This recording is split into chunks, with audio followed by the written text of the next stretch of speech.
ಇದು ಸುಮ್ಮನೆ ಉತ್ತರ ಕರ್ನಾಟಕ ಉತ್ತರ ಕರ್ನಾಟಕ ಉತ್ತರ ಕರ್ನಾಟಕ ಅಂದ್ರೆ ಆಗೋದಿಲ್ಲ. ಅದು ಬಹಳ ವೈಮಾನಿಕವಾಗಿ ಬಹಳ ಸವಿಸ್ತಾರವಾಗಿ ಉತ್ತಮವಾದಂಥ ವಾತಾವರಣವನ್ನು ಎಲ್ಲ ಕೇಂದ್ರಗಳನ್ನು ಹೊಂದಿರತಕ್ಕಂಥ ಒಂದು ಉತ್ತಮವಾದಂಥ ಈ ಉತ್ತರ ಕರ್ನಾಟಕ ಆಗಿದೆ.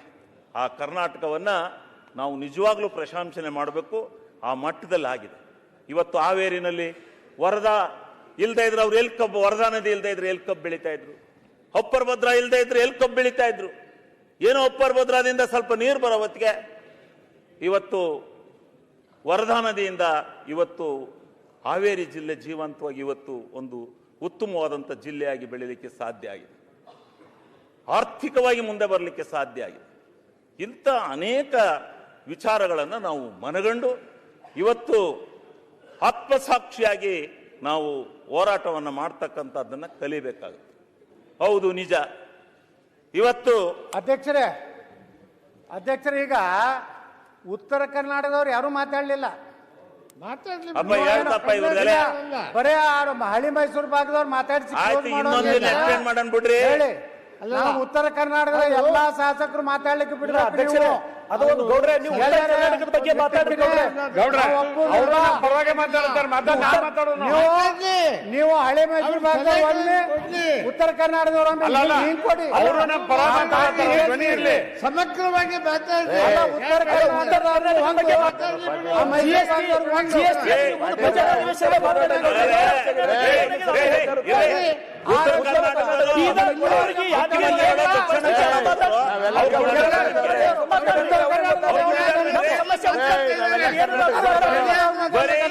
ಬರೀ ಒಣಭಾಷಣ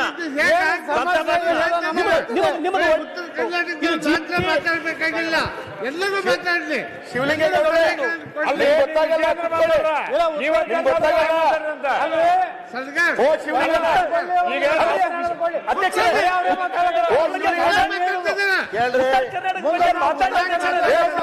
ಅಧಿಕಾರ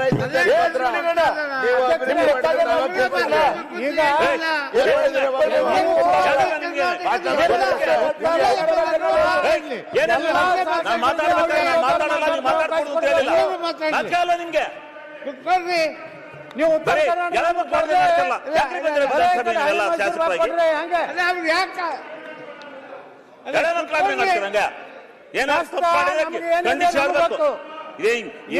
ಕರ್ನಾಟಕದ ಜನ ನೀರಾವರಿಯಲ್ಲಿ ಯಾವ ರೀತಿ ಅನ್ಯಾಯ ಆಗಿದೆ ನಮ್ಗೆ ಗೊತ್ತು. ಉತ್ತರ ಕರ್ನಾಟಕಕ್ಕೆ ಉತ್ತರ ಕರ್ನಾಟಕದ ಬಗ್ಗೆ ಅವ್ರಿಗೇನು ಗೊತ್ತು? ಉತ್ತರ ಕರ್ನಾಟಕ ಶಾಸಕರನ್ನ ಮೋದಿ ಮಾತಾಡ್ಬೇಕಾದ್ರೆ ಗೊತ್ತಿರಲಿಲ್ಲ. ಉತ್ತರ ಕರ್ನಾಟಕದ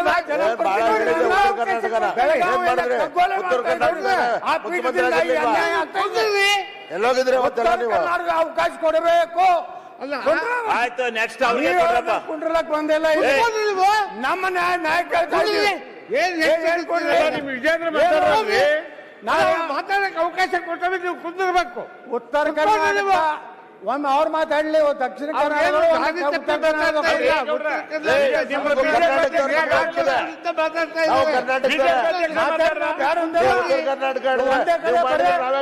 ಮೈಸೂರು ಭಾಗದವ್ರು ಮಾತಾಡಕ್ಕೆ ನಾವೇ ಕೇಳ್ತಿದ್ವಿ. ನೀವೇನ್ ಮಾಡಿಲ್ಲ. ಇಲ್ಲಿ ಸುಮ್ಮನೆ ಕಷ್ಟ ಇದೆ ನಾವು ಹೇಳ್ಕೊತೀವಿ. ಮಾಡ್ರಿ ಅಭಿವೃದ್ಧಿ. ಶಿವಲಿಂಗೇಗೌಡ್ರೆ, ನಿಮ್ಗೆ ಅರ್ಥ ಕೊಬ್ಬರಿ ಕೊಬ್ಬರಿ ಅಲ್ಲ, ಕೊಬ್ಬರಿ ಅಲ್ಲ. ಕರ್ನಾಟಕದವ್ರು ಕೊಡ್ತೀನಿ ಅಂತ ಹೇಳಿ. ಆಯ್ತು.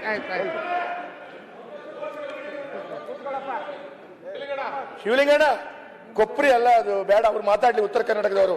ನೀವ್ ಯಾಕೆ ಮಾತಾಡ್ತೀರಿ? ನಿಮ್ಗೆ ಏನಾರ ಗೌರವ ಉತ್ತರ ಕರ್ನಾಟಕ ಬಿಜೆಪಿ ನಾವು ಕೊಬ್ಬರಿ ಮಾತಾಡ್ತೀವಿ.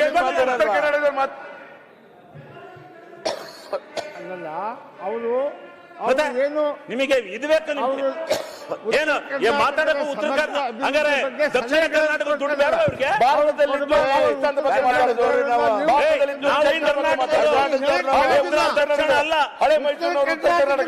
ಯಾರು ಬೇಕಾದ್ರೆ ಮಾತಾಡಬಹುದು. ಅವಕಾಶ ಯಾಕಿಲ್ಲ? ಯಾರು ಹೇಳಿ ನಿಮಗಿಲ್ಲ ಅಂತ ಹೇಳಿ ಇವತ್ತು ಚರ್ಚೆ ಪ್ರಾರಂಭವಾಗಿದೆ. ವಿರೋಧ ಪಕ್ಷದ ನಾಯಕರು ಮಾತಾಡಿದ್ದಾರೆ. ಆಮೇಲೆ ಅವ್ರಿಗೊಬ್ರು ಕೊಡ್ತೀವಿ, ಎಲ್ಲರೂ ಮಾತಾಡಿ, ಇನ್ನೂ 2 ದಿವಸ ಆಗ್ಲಿ. ಇಲ್ಲ ಇಲ್ಲ ಇಲ್ಲ ಇಲ್ಲ ಈಗ ಅಲ್ರಿ, ನಿಮಗೆ ಯಾರು ಮಾತಾಡ್ಬೇಡಿ ಅಂತ ಹೇಳ್ತಾರೆ ನಾನು. ನೀವು ಲಿಸ್ಟ್ ಒಳಗದಿರಿ, ನೀವು ಲಿಸ್ಟ್ ಒಳಗದಿರಿ, ಮಾತಾಡ್ತಾರೆ. ಸುಮ್ಮನೆ ಈ ರೀತಿ ನೀವು ಸೀನಿಯರ್ ಆಗಿ ನೀವೆಲ್ಲ ಆ ರೀತಿ ಮಾಡಬಾರ್ದು. ನೀವು ಸೀನಿಯರು, ನೀವು ಸಮಾಜಕ್ಕೆ ಗೌರವ ತರುವ ರೀತಿಯಲ್ಲಿ ಬಂದು ಬಾವಿ ಬೀಳೋದು, ನಿಮ್ಮ ಒಬ್ಬ ಹಿರಿತನಕ್ಕೆ ಇದು ಸರಿಯಾದ ನೀವು ಸರಿಯಾದ ರೀತಿಯಿಂದ ನೀವು ಕುತ್ಕೊಳ್ರಿ. ನಾನು ಅವ್ರ ಉತ್ತರ ಕರ್ನಾಟಕದಾಗ ಮಾತಾಡ್ಬೇಕು ಅಂತ ಎಲ್ಲೈತಿ? ಯಾರು ಬೇಕ ಅಲ್ರಿ? ಈಗ ಅಲ್ಲಲ್ಲ, ಎಲ್ಲರೂ ಮಾತಾಡ್ಲಿ, ಮಾತಾಡಕ್ಕೆ ಅವಕಾಶ ಕೊಡ್ತೀನಿ ಅಂತ ಹೇಳಿ ಪಾರ್ಟಿ ಅಲ್ಲ. ಇಲ್ಲಿಂದ ಒಬ್ರು ಮಾತಾಡಿದ್ಮೇಲೆ ಅಲ್ಲಿಂದ ಒಬ್ಬರು ಮಾತಾಡ್ತೀವಿ. ಎಲ್ಲರಿಗೂ ಸಮಾನವಾಗಿ ಯಾರ್ಯಾರಿಗೆ ಎಲ್ಲೆಲ್ಲಿ ಕೊಡ್ಬೇಕು ಅದು ಕೊಡ್ತೀವಿ. ಯಾಕೆ ನಾವು ಕರ್ನಾಟಕದವರಲ್ವಾ? ಅಲ್ಲ, ಉತ್ತರ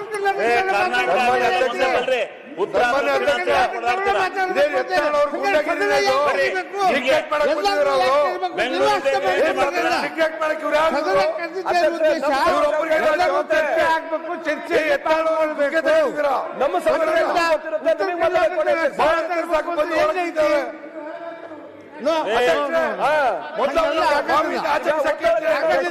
ಬೇರೆ ಟೈಮಲ್ಲಿ ಮಾತಾಡ್ಕೊಳ್ಳಿ.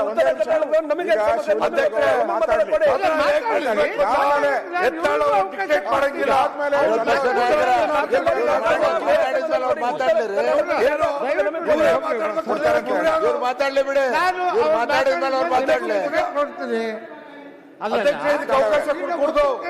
ಅನುದಾನ ಕೊಡ್ಲಿಕ್ಕೂ ಉತ್ತರ ಕರ್ನಾಟಕಕ್ಕೆ ಅನ್ಯಾಯ, ಮಾತಾಡ್ಲಿಕ್ಕೂ ಉತ್ತರ ಕರ್ನಾಟಕ ಅನ್ಯಾಯ. ನಾವೇನು ಬೇಡ ಅಂತೇವೆ, ನೀವು ಮಾತಾಡಬೇಡ್ರಿ ಅಂತ ಹೇಳಿಲ್ಲ. ಈಗ ವಿರೋಧ ಪಕ್ಷದ ನಾಯಕರು ಮಾತಾಡಿದ್ದಾರೆ, ವಿಜಯೇಂದ್ರ ಮಾತಾಡಿದ್ದಾರೆ, ಅವ್ರದಾದ್ಮೇಲೆ ಅವ್ರಿಗೆ ಅವಕಾಶ ಕೊಟ್ಟಿದ್ದಾರೆ, ಅವ್ರು ಮಾತಾಡ್ಲಿ.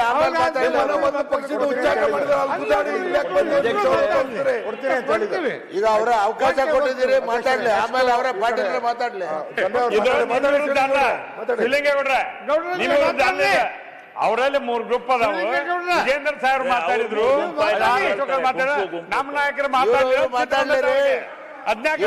ಮಾತಾಡ್ರಿ, ಇರ್ಲಿ, ನಿಮ್ ಸರಿ ಇದೆ, ಮುಂದುವರ್ಸ್ರಿ.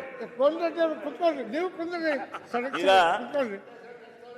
ಅವ್ರು ಹೋಗ್ತಾರೆ ಬಿಡಿ, ಅವ್ರು ಮಾತಾಡ್ರಿ, ಗೌಡ್ರು ಮಾತಾಡ್ರಿ. ಮಾತಾಡಿದಂತ ಎಲ್ಲರೂ ಸ್ವಲ್ಪ ಈ ದೇಶದಲ್ಲೇ ತಂದಿರ್ತಕ್ಕಂಥ ಗ್ಯಾರಂಟಿ ಯೋಜನೆನ ಉತ್ತರ ಕರ್ನಾಟಕದ ಭಾಗಕ್ಕೆ ಎಲ್ಲೋ ಅಡಚಣೆ ಆಗಿದೆ ಅನ್ನೋ ರೀತಿಯಲ್ಲಿ ಹಣಕಾಸು ಏನೋ ಆಗಿದೆ ಅಂತೇಳಿ ಮಾತಾಡಿದ್ರು. ಗ್ಯಾರಂಟಿ ಯೋಜನೆ ಈ ದೇಶದ ಬಡವರಿಗೋಸ್ಕರ, ಯಾರು ನಿಜವಾದಂಥ ಪ್ರಾಮಾಣಿಕವಾಗಿ ಆರ್ಥಿಕವಾಗಿ ಮೇಲಕ್ಕೆ ಬರಬೇಕು, ಸಾಮಾಜಿಕವಾಗಿ ಮೇಲಕ್ಕೆ ಬರಬೇಕು, ಅದಕ್ಕೋಸ್ಕರ ಇವತ್ತು ನಾವು ಗ್ಯಾರಂಟಿ ಯೋಜನೆಯನ್ನು ತಂದು ಜನತೆಗೆ ಕೊಟ್ಟು ಜನತೆಯ ವಿಶ್ವಾಸವನ್ನ ಗಳಿಸಿದ್ವಿ. ಆದ್ರೆ ನೀವು ಅದನ್ನ ಟೀಕೆ ಮಾಡಿ ಇದು ಮಾಡ್ತಾ ಇದ್ರಿ. ಆಯ್ತು, ನಮ್ಮನ್ನು ಟೀಕೆ ಮಾಡಿ ಸ್ವಾಮಿ, ನಿಮ್ಮದೇ ಪಕ್ಷ ಬಿಹಾರದಲ್ಲಿ ಯಾಕೆ ಸ್ವಾಮಿ ಎಲೆಕ್ಷನ್ ಮೊದಲೇ 10,000 ಹಾಕಿರಿ? ಉತ್ತರ ಕರ್ನಾಟಕ ಉತ್ತರ ಕರ್ನಾಟಕ ಅಲ್ಲ, ಉತ್ತರ ಕರ್ನಾಟಕ ನೀವು ಟೀಕೆ ಮಾಡಿರಲ್ಲ, ಅದಕ್ಕೆ ಹೇಳಿದೆ. ಉತ್ತರ ಕರ್ನಾಟಕ ಆಮೇಲೆ ಅಲ್ಲ ಆಮೇಲೆ ಉತ್ತರ ಕರ್ನಾಟಕ ಮಾತ್ರ ಮಾತಾಡ್ರಿ, ಸಾಕಿಗೆ ಆಯ್ತು. ರಾಜಕಾರಣ ಆಮೇಲೆ ಮಾತಾಡ್ರಿ. ಮಹಾರಾಷ್ಟ್ರದಲ್ಲಿ ಕೊಟ್ಟಿದ್ದೀರಿ, ಎಲ್ಲಾ ರಾಜ್ಯದಲ್ಲೂ ಕೊಟ್ಟಿದ್ದೀರಿ, ಮತ್ತೆ ಇಲ್ಲಿ ಬಂದು ಗ್ಯಾರಂಟಿ ಸರಿ ಇಲ್ಲ ಅಲ್ಲಿ ಹೇಳಿ ಅವರಿಗೆ. ಅವರು ದೊಡ್ಡ ಯುನಾನಿಮಸ್ ಆಗಿ ಇಂಡಿಯಾ ದೇಶದಲ್ಲೇ ಒಂದು ಧೈರ್ಯವಾಗಿ ಗ್ಯಾರಂಟಿ ತೆಗಿರಿ ಅಂತ ಹೇಳಿ ಧೈರ್ಯವಾಗಿ ಒಂದು ಸ್ಟೇಟ್ಮೆಂಟ್ ಕೊಡಿ. ನೀವು ಒಂದು ಸ್ಟೇಟ್ಮೆಂಟ್ ಇಶ್ಯೂ ಮಾಡಿ, ಅಧ್ಯಕ್ಷರೇ ನಾವು ಗ್ಯಾರಂಟಿ ತೆಗಿರಿ ಅಂತ ಹೇಳಿ ಆತ್ಮಸಾಕ್ಷಿಯಾಗಿ ಜನತೆ ಮುಂದೆ ಹೇಳಿ. ಅದು ಯಾರು ಸಂಜೆ ಗ್ಯಾರಂಟಿಯಿಂದ ಏನೋ ಆಗಿಬಿಟ್ಟಿದೆ ದೇಶ, ಏನೋ ಕರ್ನಾಟಕ ಎತ್ತಗ ಹೋಯ್ತೆ ಅಂತ ಯಾಕೆ ಹೇಳಕ್ ಹೋಗ್ತೀರಿ? ಏನು ಇಲ್ಲ. ಫರ್ ಕ್ಯಾಪಿಟಲ್ ಇನ್ಕಮ್ ಜಾಸ್ತಿ ಆಗಿದೆ ಇವತ್ತು ಕರ್ನಾಟಕ ರಾಜ್ಯದಲ್ಲಿ. ಎಲ್ಲ ಜನರ ವೈಯಕ್ತಿಕ ಆದಾಯ ಇವತ್ತು ಯಾವ ಮಟ್ಟಕ್ಕೆ ಹೋಗಿದೆ ಅಂತಕ್ಕಂಥದ್ದನ್ನ ಅರ್ಥ ಮಾಡ್ಕೊಳ್ಳಿ. ಎಲ್ಲ ಜನರ ಕೈಗೆ ದುಡ್ಡು ಸಿಗ್ತಾ ಇದೆ. ಎಷ್ಟು ನೀವು ಸರ್, ಉತ್ತರ ಕರ್ನಾಟಕ ಮಾತಾಡಿ. ಉತ್ತರ ಕರ್ನಾಟಕ ಆದಾಯ ಗುಂಡಿ ಮುಚ್ಚಾಕಾಗಿ ಹೋಗ್ತಿ ಮಗ. ಅಷ್ಟು ಆದಾಯ ಆಗೈತೆ, ಗುಂಡಿ ಮುಚ್ಚಿಲ್ಲ ಅಂದ್ರೆ ಬಹಳಷ್ಟು ಆದಾಯ ಆಗೈತೆ ನಿಮ್ದು. ಅದೇ ಎಲ್ಲ ಜಾಸ್ತಿ ನೀವ್ ಹೇಳ್ದಂಗೆ ನಾವು ಹೇಳೋದು ನಾವು ಆಟೋ ಡ್ರೈವರ್ಸ್ ಬೈಕ್ ಉತ್ತರ ಕರ್ನಾಟಕಕ್ಕೂ ಗ್ಯಾರಂಟಿ ನಿಮ್ಮ ಕೊಟ್ಟಿದ್ದೇವೆ. ಆತ್ಮಸಾಕ್ಷಿಯಾಗಿ ನಿನ್ನೆ ಉತ್ತರ ಕರ್ನಾಟಕದಲ್ಲೂ ಕೂಡ ಜನ ಬಹಳ ಸೌಖ್ಯವಾಗಿದ್ದಾರೆ, ಬಹಳ ನೆಮ್ಮದಿಯಿಂದ ಇದ್ದಾರೆ. ಆ ಗ್ಯಾರಂಟಿ ಯೋಜನೆಯನ್ನ ಅಕ್ಸೆಪ್ಟ್ ಮಾಡ್ಕೊಂಡು ಆಯ್ತಪ್ಪ, ಯಾರಾದ್ರೂ ಒಬ್ಬ ಫಲಾನುಭವಿತವ ಗ್ಯಾರಂಟಿ ಯೋಜನೆ ತೊಂದರೆದು ಸಿದ್ದರಾಮಯ್ಯ ಸರ್ಕಾರ ಸರಿ ಇಲ್ಲ ಅಂತ ಹೇಳಿ ನೀನ್ ಹೇಳ್ಸಪ್ಪ, ನಿಮ್ ಬಿಡಿ ನಿಮ್ ಬಿಜೆಪಿ ಅವ್ರನ್ನ ಬಾಕಿಯವ್ರು ಹೇಳ್ಸ್ರಪ್ಪ.